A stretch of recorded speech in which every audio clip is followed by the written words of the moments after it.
All right. All right. I'm in the Gospel of John. Sorry, I haven't. I just got something in my throat there. What a wonderful way to start, right? I'm in the Gospel of John, chapter 9. I'm going to be in verse 35 and finish up chapter 9. This is the end of the conversation that is regarding the man who was healed, who was born blind. We have the conversations with the Pharisees, and then we have a conversation with Jesus. I've been in this chapter for a long time. I think I've reached this is message number 6, and so pretty close to 5.5 hours, something like that, maybe closer to 6 hours of what I've been able to contribute to this particular topic, about 5.5 hours. So what we have here is we have the situation where the man was born blind, Jesus healed him, and the man went to the temple. Probably he was encouraged to go there by all the people who recognized that a miracle had taken place, and he was there, and he had a conversation with the leadership there at the temple, where they did an evaluation of him, and their conclusion was that he needed to be removed from the temple, that he was to be removed from the congregation or cast out of the synagogue. He was effectively removed from society, from the Judaic society there, by the declaration that he was unfit to be a part of the things of the temple, and he was unfit to be a part of the things of the synagogue. Obviously, there is something seriously wrong with him as a person. That's what they're suggesting. Therefore, don't have anything to do with this guy. Don't do any business with him. Don't help him. Don't let him, help you, be a part of his life, because, there is something seriously wrong. And if you do, well, then we're going to question you, and maybe you should be removed from the congregation also, because you're joining in with him who has been removed. This is what goes on. So the man leaves. He leaves, and we don't know exactly where he went. Maybe he went back to where he was at before, and he was there until Jesus approached him, and then we don't know what happened to him after that. What I'd like to do is spend a little bit of time to start, just to talk a little bit about what he might have been thinking. What would you be thinking if you were him? Spend a little bit of time and consider the implications of what has happened. A lot has happened during this day. This has been a big day.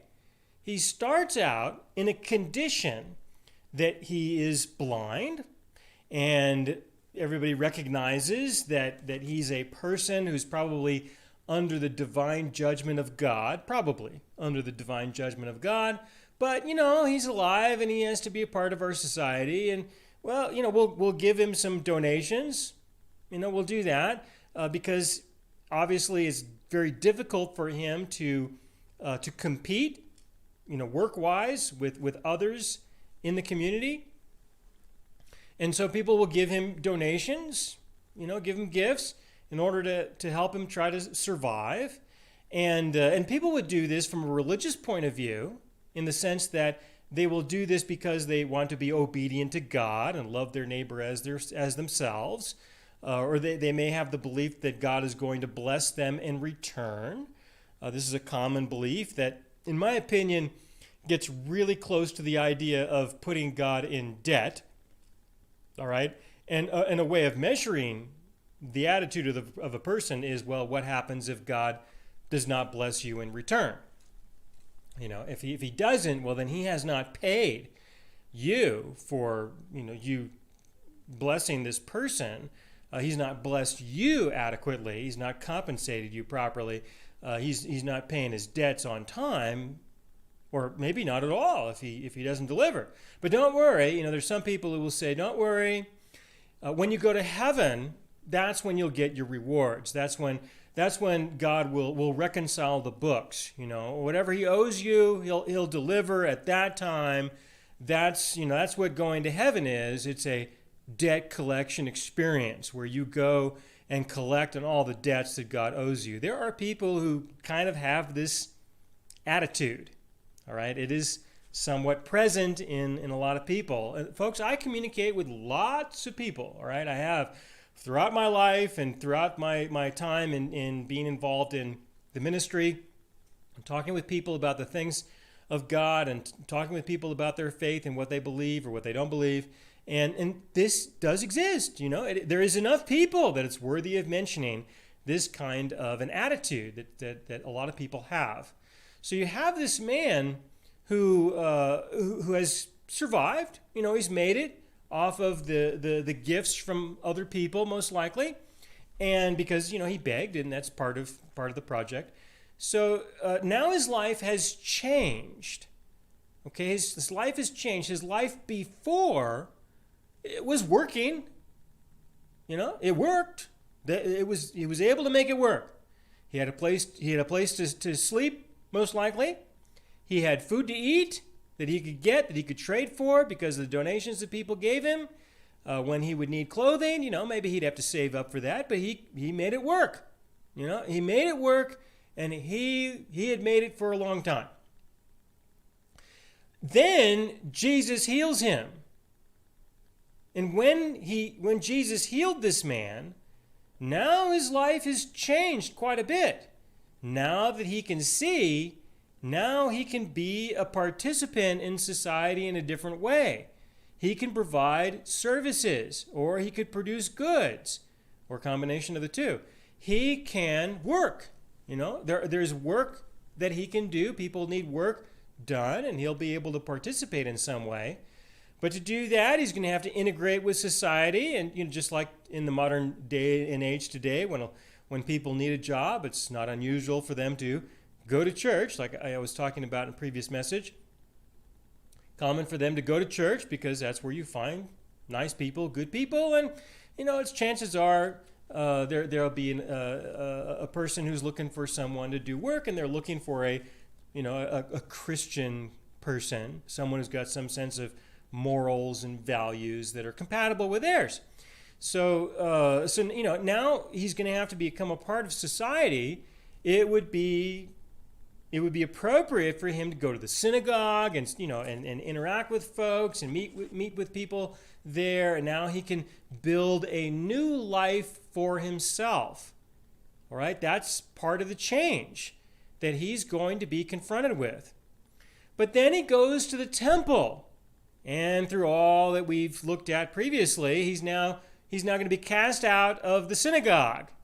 All right, and cast out of the temple. This all happens in the same day. And now he's in a different kind of situation where now he can see. And everybody knows he can see. He's not going to be able to necessarily get away with pretending to be blind, in order to continue how good life was before. Now he can see. Now he has a new problem because he can see, and because he would not deny the miracle that had happened in the way that the religious leaders expected him to do. So there he is. He's sitting someplace, probably away, relatively away from most of the religious activity, getting a break from things and getting a break from people. And he's probably thinking, what am I going to do now? What's my life going to be like now? I mean, I've just endured some fairly serious consequences for my belief or my lack of belief from their point of view, depending upon who you talk with. All right, he's now experiencing some serious consequences. And under these conditions, Jesus approaches him. Jesus heard that he was kicked out of the temple, that he's been rejected. He was rejected his whole life. He now had the opportunity to be accepted greatly in a profound way, only to be rejected again. And so Jesus finds him in this condition, and quite likely he's thinking about, well, what do I do now? And he's going to have to make some decisions quickly. He's going to have to figure out what his life is going to be like. So under these conditions, Jesus finds him. Verse 35, this is John chapter 9, verse 35. Jesus heard that they had cast him out, and when he had found him, he said to him, "Do you believe in the Son of God?" All right, that's what he asked him. Do you believe in the Son of God? Okay, it's kind of an open-ended question because we have to consider, well, what does that really mean? Do you believe in who's the Son of God? How do I know him? That kind of thing. And what would I be expected to believe? I mean, that's a topic, all right? That's a big package. You can't just, some people would prefer to just leave it open-ended. That way they can define it in whatever way is convenient for them. But I would think that God has a special definition to what it means to be the Son of God and what it means to believe in him. And I think it's very important for everyone to put some time into this, to take some time out of their life and rearrange a little bit about what they do in their life experience and find out what God thinks about what it means to believe in the Son of God, what God thinks who the Son of God is, and what that involves. And, right? I think it's very important. So we have him asking the question, do you believe in the Son of God? Verse 36, he answered and said, "Who is he, Lord, that I may believe in him?" Who is he? That's a great start. How would we know him if we saw him? Here's the man. He sees him, and he doesn't know him. Okay, so if you're going to believe in the Son of God, that's a good place to start. How would you know him if you saw him? How would you know? So Jesus is standing right in front of him, and he asks him, "Do you believe in the Son of God? Do you believe in this person?" I'm not telling you that I'm that person yet, but I'm just asking you in general. Do you believe in this person? He says, "Who is he? Who is he that I may believe in him?" And it would probably be well implied that Jesus and the man, they're both, they have an understanding that they're talking about the person who healed him. So now he can see. All right. Who is he, Lord, that I may believe in him? He has a genuine desire to believe in this person. He does. He wants to believe in the Son of God. He just doesn't know who he is. All right, well, that's great. That's a start. Okay, it's a start. It's a good start. You want to believe in the Son of God. You don't know who he is yet, but so tell me, who is he? Where is he? So that I may believe. And then we have to deal with, well, what does that mean to believe? But it's just, at least we have a good beginning. So Jesus said to him in verse 37, "You have both seen him, and it is he who is talking with you." All right? Jesus speaking, in the third person? Well, me, you've seen him, and he's talking with you right now. All right? And then it's a way for Jesus to directly, tell the man that he is the Son of God. Now, you might wonder, well, why isn't he being a little bit more direct? Why isn't he being a little bit more direct? Well, there were other people who were listening in on this conversation, and there can be opportunities for further discussions. And so when you say something that may seem a little off balance, you can usually delay those other discussions a little bit. To me, that would be that is what I see when as a first impression when I see this, I can see, okay, he's being a little bit indirect with what he's saying, to tell this man directly that he's the Son of God in order to at least have a little bit more to work with. Jesus said to him, "You have both seen him, and it is he who is talking with you." Then he said, "Lord, I believe." And he worshiped him. All right? He believed. What did he believe? If you were to go and ask this man, "Tell me about your faith. Tell me about your faith," he would say, "Well, there's this guy named Jesus. I believe he is the Son of God." Okay? And? All right? And what? What does that mean? What does that imply? Where do you go with that? There needs to be some direction. What's the direction you go in from there? What does that mean? Well, okay, so he worshiped him.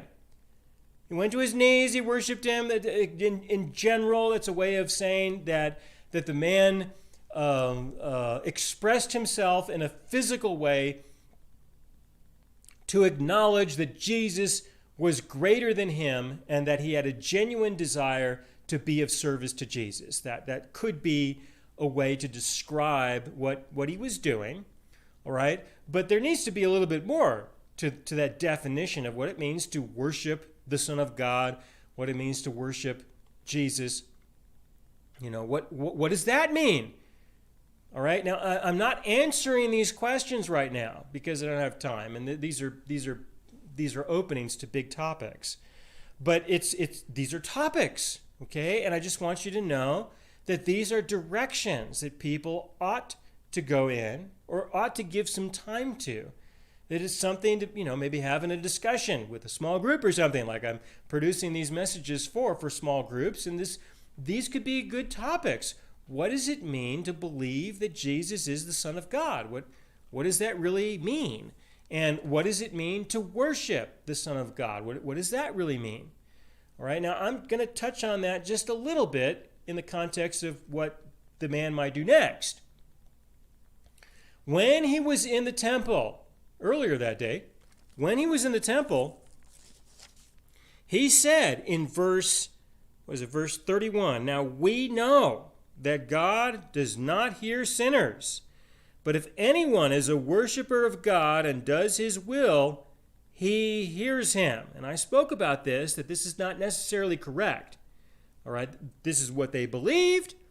This is what the man believed, and the leaders apparently did not debate this with him. Okay, well, I can tell you what the predominant view was, and what this would represent, and what this would mean. And this is important to think about, what it would mean to worship God, and so that God would respond, perhaps. All right, this would be defined by the law. It would be defined by Moses. And in the law, the way that you relate to God is defined. All right, it is. It's defined. If you do this, then you go do this. All right? If there is this situation, then this is what you do. And it has a lot to do with the worship at the temple, the ceremonial, the sacrificial, and the sacramental. All right? The sacramental, the sacrificial, the ceremonial. Those categories of things are well defined in the law, and that's all you've got to go on at this time. With the Old Covenant, that's what you've got. If you want to worship God, well, there are things that he has defined in the law that he expects you to do. We have the Feast of Tabernacles going on at this time. You're expected to be there in Jerusalem. You're expected to be there. You're supposed to build a certain kind of structure with certain materials. All right, there are things to do.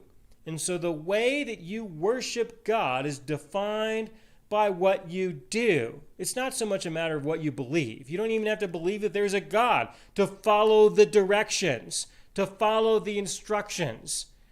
You don't have to believe that God even exists, and yet by definition, you are in effect worshiping God. All right? That's the law. And earlier that day, when he was in the temple, this was his description of what he believed. And now he knows who the Messiah is. And in knowing who the Messiah is, he can have a little bit more inspiration to perhaps worship God. Well, there's a little bit of a problem with this now, because in order to worship God according to the law, he needs to have access to the temple. And he doesn't have access to the temple. He doesn't have that. All right, now, what's he going to do? Okay, I mean, there's some issues he's going to have to deal with when this conversation is over. Okay, I'll come back to that in just a few minutes. Before I get there, there's a couple other things I want to relate to. But you can think about that a little bit while I'm talking about these other things without completely ignoring the other things that I'm saying, of course. But all right, give that some thought about, well, what's he really going to do next? What's his life really going to be like? And if he's going to worship God out of enthusiasm and stuff, and yet he has no access to the temple, then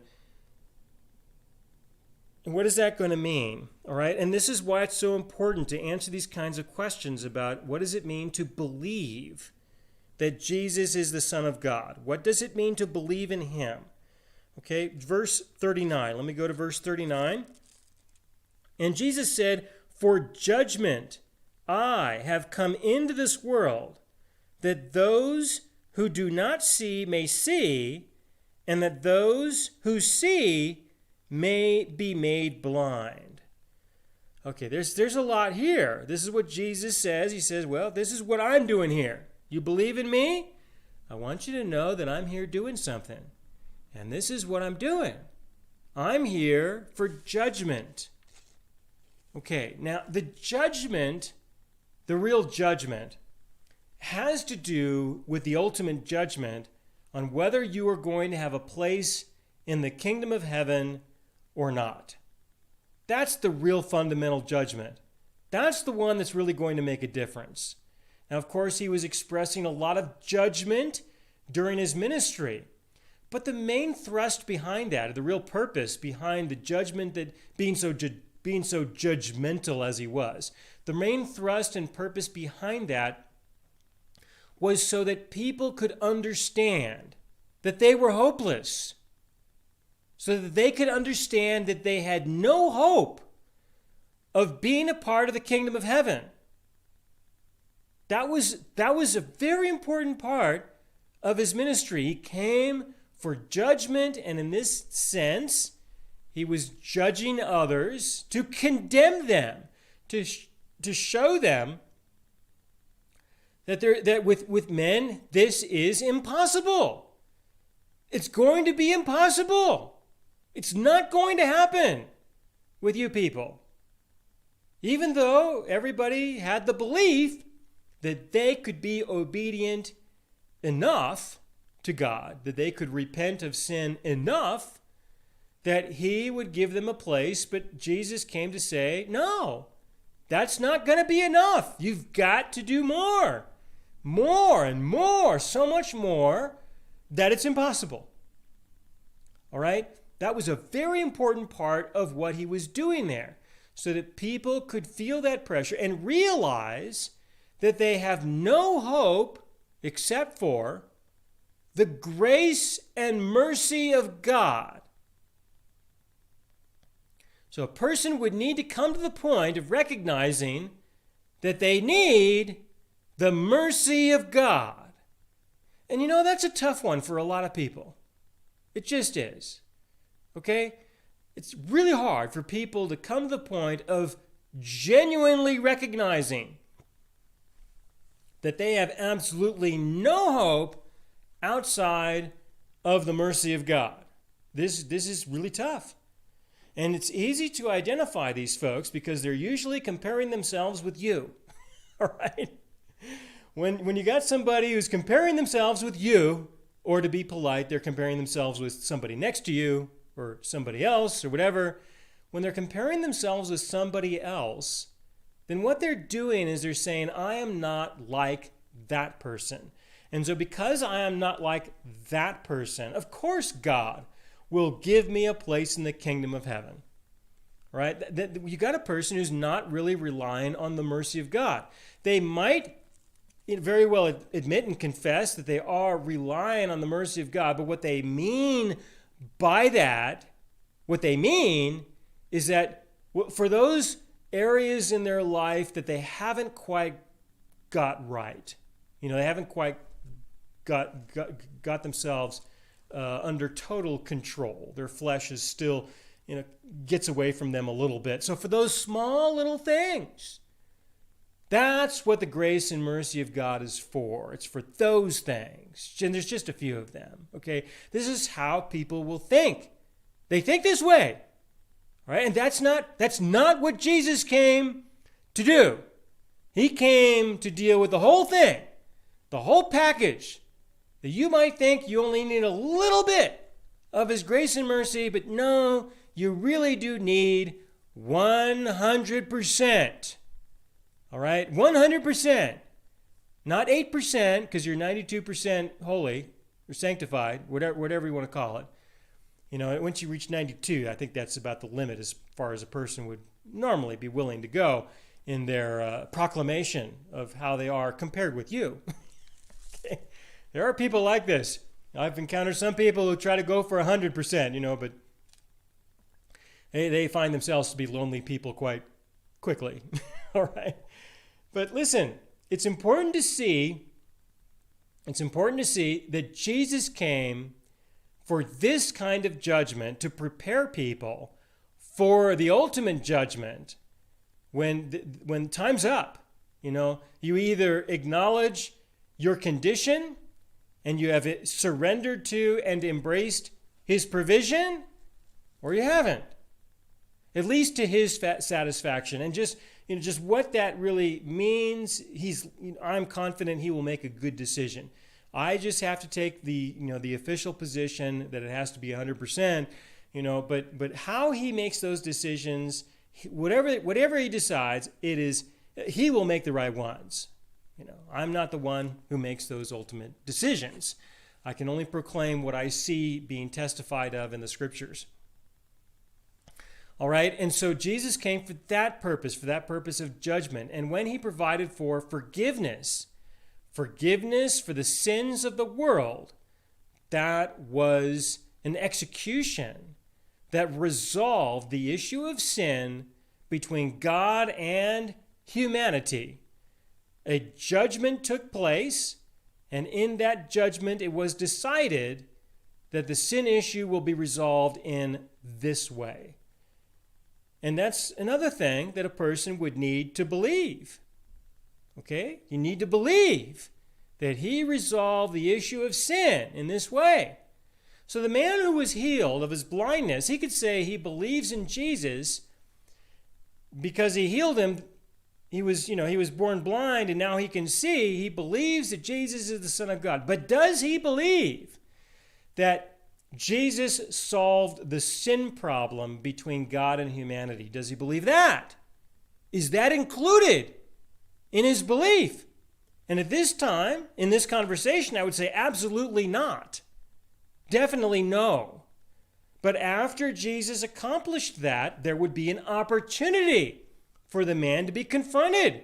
Well, gosh, Jesus died and he rose from the dead. What did that mean? How did that change my relationship with God? And will I believe that my relationship with God has changed because God changed the relationship between himself and I? And in what way did he make this change? That's a big change to say, I'm not going to hold your sins against you anymore. That's a change. Okay? Did the man embrace that? We don't know. We have no idea. We don't know where he went. We don't know what he did. We don't have any record of him after this. But that's what's going on here in verse 39. And Jesus said, for judgment I have come into this world, that those who do not see may see, and that those who see may be made blind. All right, now this is just a way of saying that when God presents them with the truth, He's going to present people with the truth. Okay, you've got people who did not know the truth. And you might have some people who did know the truth. They were able to figure that out by studying the law. Okay, but considering all of the people, just as a whole, and just in a general sense, we can say that Jesus came to present the truth, and there were some who were there who may be able to recognize it, and others who didn't know it before. And then there is a decision to be made. Okay, so we'll start with the idea that there were a lot of people who may not have known that was true. Some people who may have understood that was true because they saw it already in what God has testified before in history that was recorded in the scriptures. All right, so you've got people who are now confronted with the truth. Some people did not know the truth.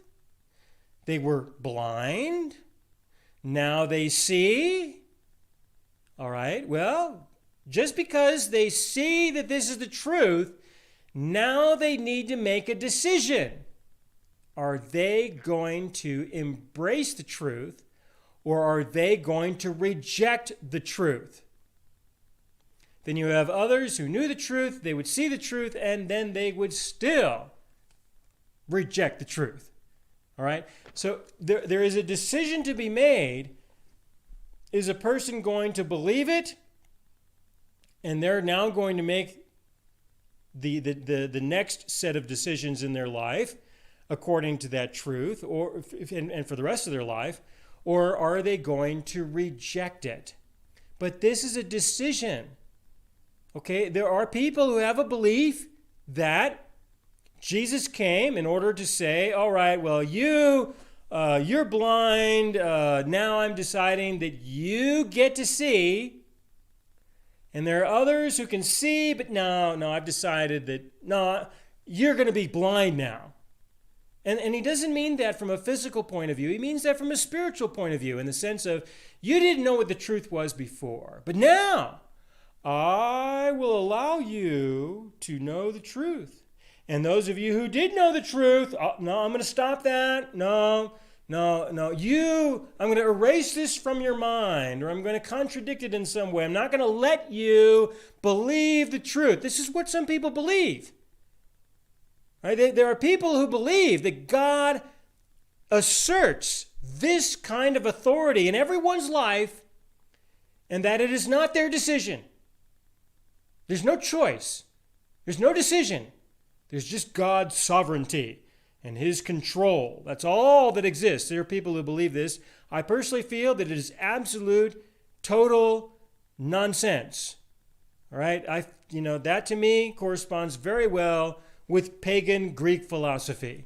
And while there are a lot of people who've asked me to explain a little bit more about how this correlates to pagan Greek philosophy, in order for me to do that, I have to teach pagan Greek philosophy, which be a whole new series of programs or messages like this. I have to put time into this in order to explain this. There's lots of other people who have done great presentations on Greek philosophy. You can go and listen to those people who have done this, and then you can get familiar with what they believe concerning divinity, and if there is a God, then what would that imply? What would that mean?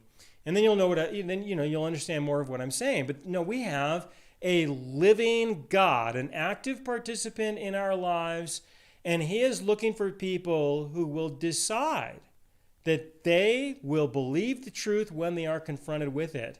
But there are a lot of people who, when they are confronted with the truth, will deny it, often because they do not want to endure the consequences that they will have to endure if they believe the truth. Consider this situation here. If people just believe that Jesus is the Messiah, they're going to have to suffer some consequences. This man who Jesus healed and who was cast out of the synagogue, cast out of the temple, right? This man who has experienced this, well, what kinds of consequences is he going to endure now? What more consequences? It's over for him. He is now free to believe whatever he wants because he's already got all the consequences that they got for him, just about. So he's free. He's now free to believe in Jesus. Okay, but these other people still have something to lose. They do. And because of what they will lose, they will intentionally deny the truth because they don't want to suffer the consequences that will happen in their lives if they do. That's what happens. All right, so we have this man who is definitely free.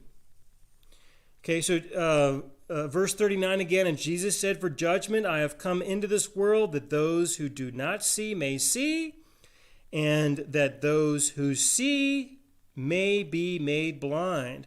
Then some of the Pharisees who were with him heard these words and said to him, "Are we blind also?" Jesus said to them, "If you were blind, you would have no sin. But now you say we see, therefore your sin remains." What he's saying is that you say you see, you say you know the truth, and with all that they have been exposed to, with all that they have been confronted with, they have made a decision. Look at the guy right next to them, the man who was healed. He believes in Jesus. They don't. They've probably had more exposure to Jesus than this man has. They could identify him. This man couldn't even identify him. All right? And they're saying that they don't see, therefore, they have a problem. Okay? They do. They have a problem. But now you say we see, therefore, your sin remains. What is the sin? The sin of unbelief. Okay? If you didn't know what to believe, then it can't be held against you in that way. Your sin can't be held against you. But if you know what to believe and you reject the truth, well, then that's going to be held against you. All right, now I know that some of you might be thinking, okay, well, the solution then is to not know. Just don't know the truth. Don't go there. Don't find out, because you could be held accountable for that. You could be questioned as to whether or not you knew, or whether your sin was addressed, or whatever it may be. So people will intentionally focus on denying reality and make sure you never pursue the truth. Don't think about the things of God. Don't get any exposure to things that might be true. Don't go there. Don't study these things. Don't do that, because if you do, well, there could be an issue between you and God. But, the real decision that's going to be made is, are you dead or are you alive? And are you spiritually dead? Are you spiritually alive? This is what follows up. This is what happens when you deal with the topic of sin and forgiveness. Why did he forgive the sins of humanity? So that he could restore the spirit of life to the people that had been lost in Adam and Eve. Okay, there's a whole issue to address here. There's a whole issue to deal with, the definition of the gospel. And so even if a person recognizes the truth, there is still a little bit more to see and to understand in order to have a place in the kingdom of heaven. All right, if you were blind, you would have no sin. Well, they may have no sin in that sense, but that doesn't mean that they're going to have a place in the kingdom of heaven. Doesn't mean that. All right, but now you say, we see, therefore your sin remains. So it's another way of stating to them, you're not as perfect as you think you are. And so there needs to be a resolution. And for this sin that remains, your only hope is grace and mercy and forgiveness. And so Jesus was about to provide that for them. They would have an opportunity to embrace that, to be confronted with the truth once again. And we don't know who did or did not reconsider their position after Jesus died and rose from the dead. All right, so what would happen to this guy? What would happen to this man? He's been cast out of the temple. He's now a believer in Jesus. Whatever that means, we'll have to move forward with that and work with that. But he's a believer in Jesus. Okay, let's move ahead a little bit. Move ahead. Jesus completes his work of the ministry. He dies for the sins of the world. He resurrects from the dead. We go through the book of Acts and we see the development of the church. A lot of things happen. And where is this guy? We don't know. We don't know where he is. We don't know what happens to him. We don't know. Okay, but what we do know is that there was a conflict within the church. There was a conflict within the church about what do we do now? What does it mean to be a Christian? What does it mean to believe in Jesus?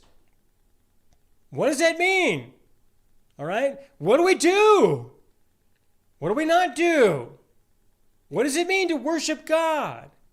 All right? Those were issues that existed in the early church. And the issues are well described in the letters that were written by Paul, Peter, James, John. Okay, those letters contain a lot that shows us the conflict that existed internally within the church and the struggles that they had with regards to what they are really going to believe. Consider the book of Acts. It was Acts chapter 10 when Peter was confronted with the idea that a Gentile could actually be saved without first becoming a Jew. That's a big change. Acts chapter 11, one of the greatest miracles in the history of humanity. After Peter explained to the Jewish leaders of the people who believed in Jesus, he explained to them that Cornelius and his household got saved. They were silent for a moment. That was a miracle. Okay. And then they proclaimed that God has granted to the Gentiles repentance to life. It was a way of recognizing that a Gentile could be saved without first becoming a Jew. There were a lot of issues to work through. They got a long ways to go, which is good. It's okay. And everybody's got to go through these things. This is something that happened way back then. And when a person is born into this world today, they have to struggle with all these issues all over again in many ways. They can read about this in the scriptures. They can study these things. They can learn from the things of the past, but they have to learn. They have to learn from the things of the past. There are people who will be born into this world 10 years, 20 years, 50 years from the time that I present this message. And there will be people who will likely view this message 50 years from now or 100 years from now, and they will have to struggle with these issues. Okay, if not all of them, probably not all of them, but some of them. Some of these issues will be a struggle. They will be a topic for people to work through. All right? And when you look at these struggles, and you especially in the book of Acts, and you see towards the end of the ministry of the Apostle Paul, the last time he was in Jerusalem, what happened? He went to the temple, and then he was arrested, and then he was taken to Rome eventually, and there they executed him. But in the conversation that happened between Paul and James, what was James boasting about? He was boasting about the fact that the Christians, all right, that the believers in Jesus there in Jerusalem were zealous for the law, and they were going to the temple. They were actively participating in the things of the temple. They were obeying the law of Moses from the sacramental, ceremonial, and potentially even sacrificial point of view. What about the man who was born blind and healed? Could he be a part of that? No, he couldn't. This man is not going to be welcome in the church in Jerusalem. He's not going to be that welcome because he can't participate in the things of the synagogue and the temple. He can't do that. What's he going to do? He's going to be there, with the church in Jerusalem, among these people who Paul went to go visit with and deliver the donations. He was there before in Acts chapter 15. Acts chapter 15, James said, look, just remember the poor. Paul said, hey, no problem. I'll remember the poor. You're poor. And so when he comes back, he presents a donation from the Gentiles who collected a donation like once a week and built a collection. Paul eventually went and made his rounds, made the collection, and brought it personally to James and said, see, we remember the poor. Yours. Okay. And the man who was healed, who was born blind, was he there? He might have been. He might have been there. But if he was there, I want you to see the pressure and the issues that would be present when he sees his brothers in Christ going to the temple and he can't go. They won't let him in there. And his brothers in Christ are saying to be a Christian means you are zealous for the law. Zealous, you're going to be obedient to God. And we have the definition of obedience in the law of Moses. And that's what we do. But you can't do it, can you? No, you can't do it because they won't let you in there. And you can see the division. Where is this guy going to find a place? Where is, in what Bible study is he going to be welcome? In what congregation is he going to feel free and to be able to grow in his faith? Where is he going to do that? And so that's another. This is something to consider about why we don't hear of him. Where would he go? What would he do? And how would he express his faith from that day forward? He could very well have been totally isolated and may have lived his life only with the belief that Jesus is the Son of God. But that's it. And the rest of his life is what? Being relentlessly condemned for not being able to obey Moses. It could very well have been like that. All right? Okay, so I'll stop here. That'll be the end of John chapter 9. From here, Jesus responds to the religious leaders, and he starts speaking about the shepherd of the sheep. And what he's doing is he is condemning. He's expressing condemnation and contempt towards these people who failed to be the leaders who they supposedly were.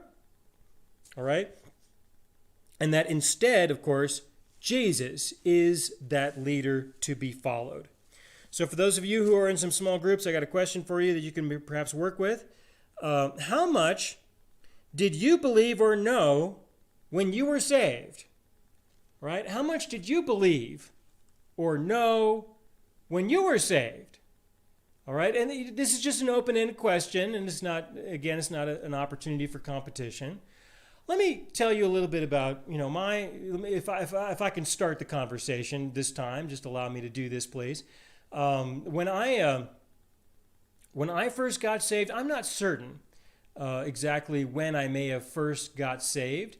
There was a situation when I made a phone call to ask for somebody to come and speak with me. And this person, it was a chapel on a military base, and a chaplain came and spoke with me, and I'll never forget what he said. He said, "You're not going to understand what I'm saying right now, but later on, maybe a year or two or more later on, you'll know what I'm saying and you'll know what I mean. You just need to hear me out." And then I prayed with him as well, and he seemed to be a little hesitant about that, but he participated in that prayer with me, that I would receive what he was saying. And he was right. I had no idea what he was saying at all. What did I understand? How much did you believe or know when you were saved? I knew that whatever he said, I didn't know. And that I didn't understand. That's what I knew. And I really believe that I was probably saved at that point. Okay, I do. Because I remember going back and talking with a friend of mine, after this conversation, I said, something's different. And he asked, "Well, what?" I said, "I don't know, but something is different. And I'm going to find out what this is about someday, somehow. I'm going to find out, but something is different." So, I could suggest that maybe I was saved at that point. And sure enough, it was several years later that I was exposed to a better understanding of the gospel than what was generally presented, not just sin and death, but also not just sin and forgiveness, but also death and the restoration of life, that other part of the gospel. I was exposed to that, and then I accepted that. And I thought, this might be a good thing to write down in my Bible or someplace, write down the date. This is the day that I believe this. And I thought, no, I think I'm going to intentionally not remember this day, and so I don't know what day it was. I don't even remember what year it was anymore. I could probably figured it out if I really worked hard at it, but I don't remember the season. And I kind of like it that way for myself. It's sort of like when I was physically born. I certainly don't remember anything about that. When I was spiritually born, I don't remember anything about that either. Okay?